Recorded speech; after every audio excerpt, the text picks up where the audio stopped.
Fighting for freedom, liberty, and the restoration of the Constitution. The Patrick Riggins Show. Call in now at 865-243-8255. That's 243-TALK. And now your host, Patrick Riggins. Welcome back to the Patrick Riggins Show. Spinning some Don Henley there, singing about the news media's obsession with everyone's dirty laundry. I would like to relate this back to this rash of shootings we've had recently. The problem isn't guns, as some gun control people have said as they try and take advantage of a bad situation. I think the problem is the sensationalizing of these events when they occur.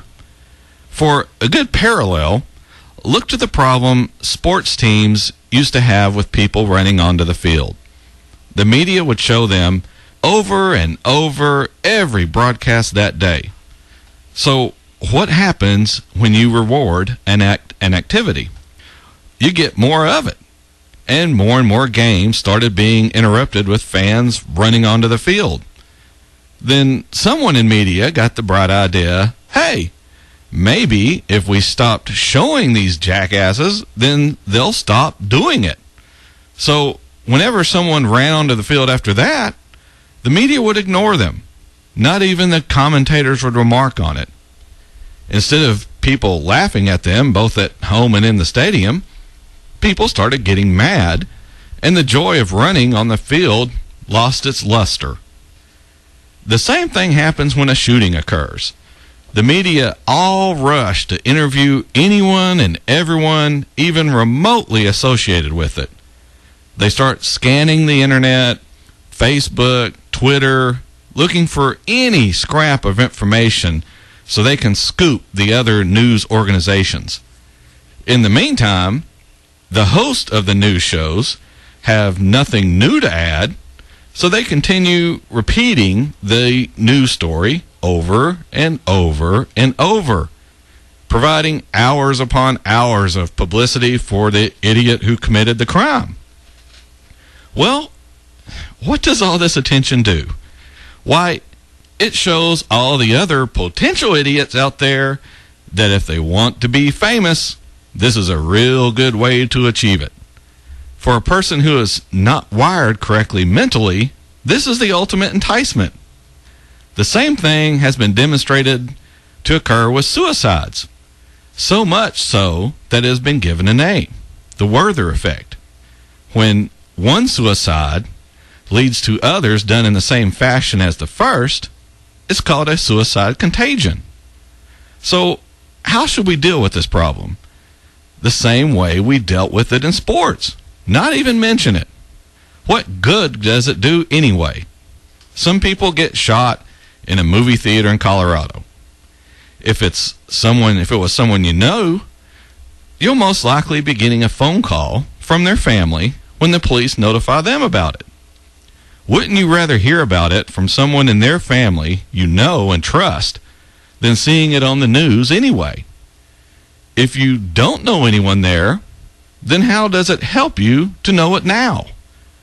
The numbers vary somewhat, but there are 45 murders per day on average in the United States.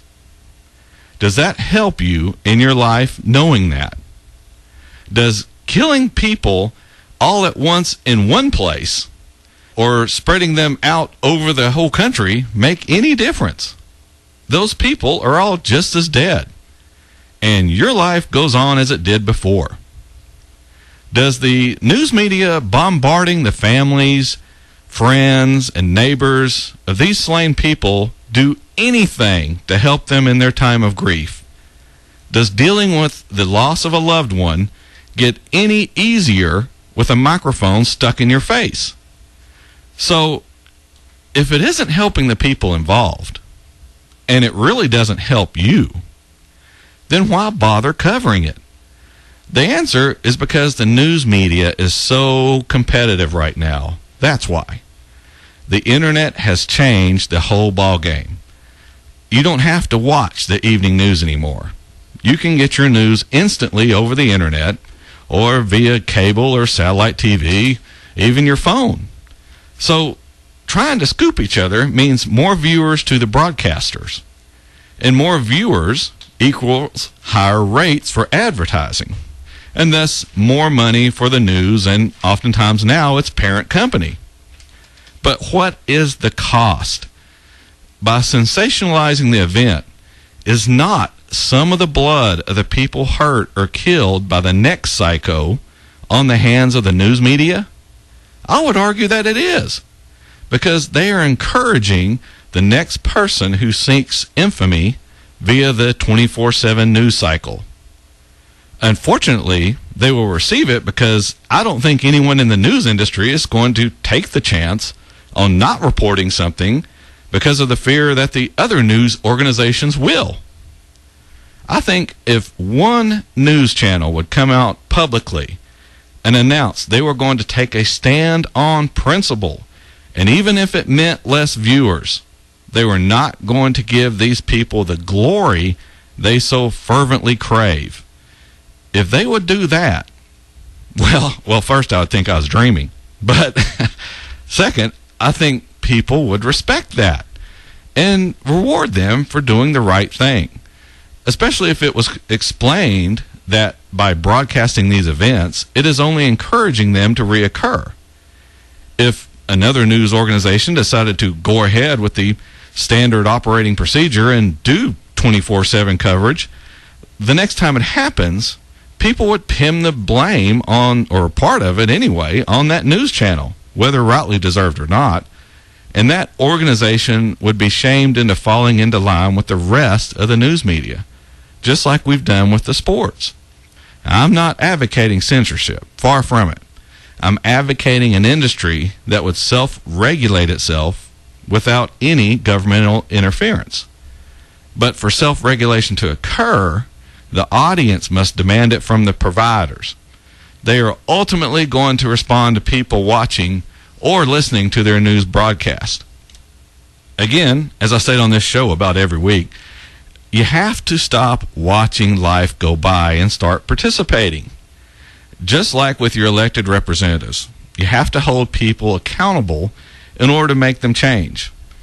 If a news story sparks a flood of angry phone calls, you can bet they'll think twice about covering it again and just blowing it out of proportion and making it this huge news sensation. If by not covering the next shooting or similar act of violence, I think it would go a long way to reducing the number and severity of these incidents. It does go without saying, though, by allowing people to exercise their constitutional right to defend themselves against aggression, that also would go a long way to curtailing these events as well. By the way, does anyone else find it appalling I would even have to speak that last sentence in the United States of America? That if the government would allow their citizens to exercise one of their most basic rights, that of self-preservation, that these types of events would not occur as frequently. Oh, well, that's a topic for another show, actually. And it's not even really a gun control topic. To digress a little, the gun is just a tool, much like this radio microphone is in front of me. I use this microphone to exercise my freedom of speech, or as much as I can within the bounds set by the radio station. In that same way, you can use a gun to exercise your right of self-protection against the aggression of another, just as you can use your fist or a knife or even a board or a stick or something. You just have to be sure your level of protection, of course, outmatches their level of aggression, whether that be through material goods such as having a gun if they have a knife, or through better and more frequent training such as hitting what you aim at. But the fact of the matter is, I really think the media does a lot to encourage these types of things when we go wall to wall 24/7 and we're interviewing anybody who was even remotely associated with these people.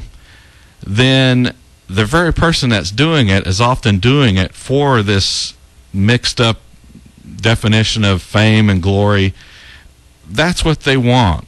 that feeds their ego or feeds their pride, just encourages them in this fantasy. And when other people see this, and they're not all the way together anyway, they want this same glory, this same fantasy.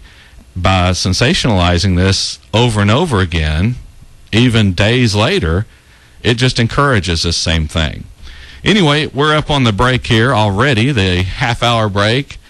And this is Patrick Riggins with the Patrick Riggins Show. When we come back for the second half hour, we'll have some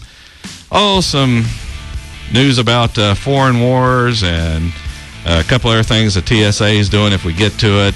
And we'll get to your calls, too. We'll try to work those in as well. This is Patrick Riggins with the Patrick Riggins Show.